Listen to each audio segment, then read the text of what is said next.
দারুণ ছন্দে রয়েছেন লিওনেল মেসি। তার জোড়া গোলে নাটকীয় জয় পেয়েছে ইন্টার মায়ামি।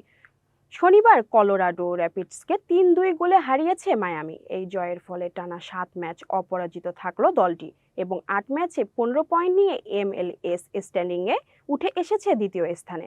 ম্যাচের 13তম মিনিটে পেনাল্টি থেকে গোল করে দলকে এগিয়ে নেন মেসি। এরপর ম্যাচের 79তম মিনিটে তার অসাধারণ একক নৈপুণ্য করা গোলেই নিশ্চিত হয় মায়ামির জয়। মাঝ মাঠ থেকে বল কেড়ে নিয়ে ডান দিক দিয়ে ঢুকে ডিফেন্ডারদেরকে ফাঁকি দিয়ে নিখুঁত শটে জালে বল জড়ান তিনি। এই ম্যাচটি ছিল নতুন কোচ গুইলেরমোর হোয়াসের অভিষেক। হঠাৎ করেই দায়িত্ব নেওয়ার পর প্রথম ম্যাচে জয় পেয়ে দারুণ শুরু করলেন তিনি। ম্যাচে উত্তেজনাও ছিল বেশ। 87তম মিনিটে ইয়ানিক ব্রাইট লাল কার্ড দেখালে শেষ দিকে 10 জন নিয়ে খেলতে হয় মিয়ামিকে। এদিকে চলতি মৌসুমে মেসির গোল সংখ্যা দাঁড়িয়েছে 7-এ। সর্বোচ্চ গোলদাতার তালিকায় তিনি এখন যৌথভাবে শীর্ষে।